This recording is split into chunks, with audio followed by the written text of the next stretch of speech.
হঠাৎ করেই ক্রীড়াঙ্গনে তুমুল আলোচনার জন্ম দিয়েছে কাবাডি ফেডারেশনের ৮ কোটি টাকার তহবিল। দেশের বেশিরভাগ ক্রীড়া ফেডারেশন যেখানে টেনে টুনে চলছে, সেখানে ব্যাংক ডিপোজিটে বিপুল পরিমাণ টাকা রেখে বসে আছে কাবাডি। এই টাকার তথ্য ফাঁস হওয়ার পরই যেন নড়ে চড়ে বসে বিভিন্ন পক্ষ।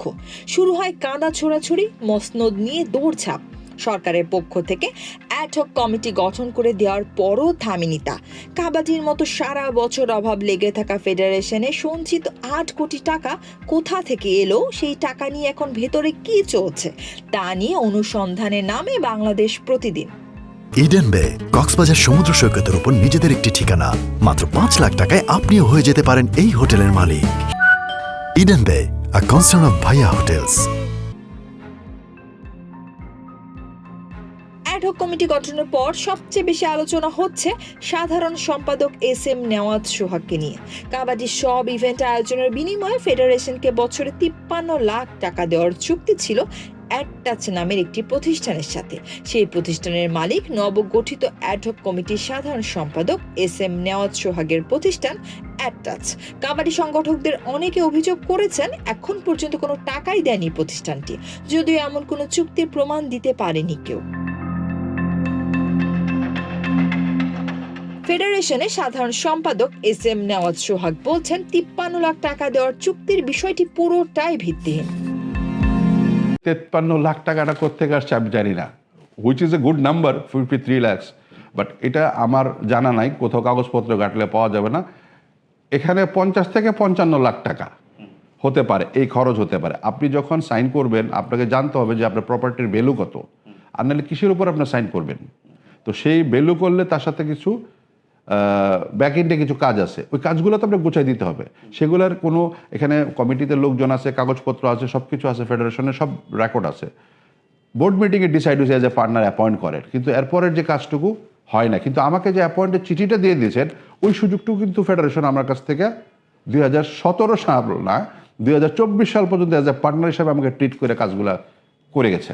গুঞ্জন আছে কাবাডি সংশ্লিষ্ট ক্লাবগুলো নাকি বর্তমান কমিটির কার্যক্রম বয়কট করছে, এমন দাবিও উড়িয়ে দিয়েছেন সাধারণ সম্পাদক।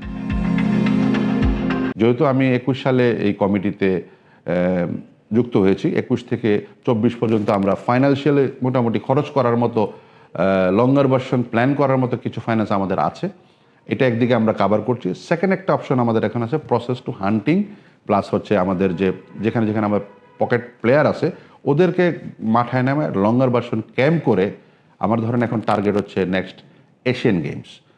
একটা এশিয়ান গেমস শেষ হলে পরের দিন থেকে শুরু করা উচিত পরের এশিয়ান গেমস পর্যন্ত।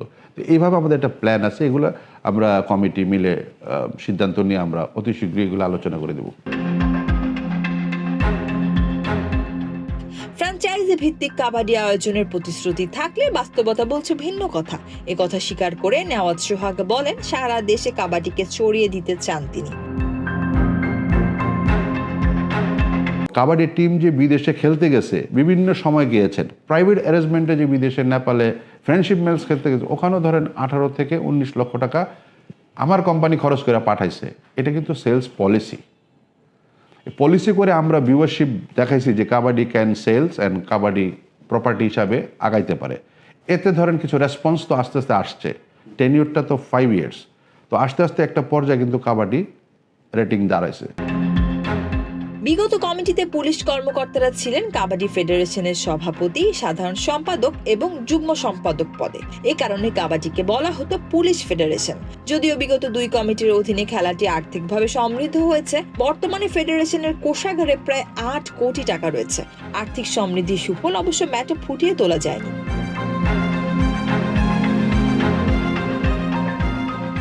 2010 সাল থেকে পুরুষ দল এবং 2014 সাল থেকে নারী দল এশিয়ান গেমসে পদক শূন্য। সে শূন্যতা অবশ্য কাটাতে পারেনি বিগত কমিটি। অ্যাডহক কমিটি এখনো কার্যক্রমই শুরু করতে পারেনি। এরই মধ্যে শুরু হয়েছে কাদা ছোড়াছুড়ি। বাংলাদেশ কাবাডির ভাগ্যে কি আছে সময়ই বলতে পারবে।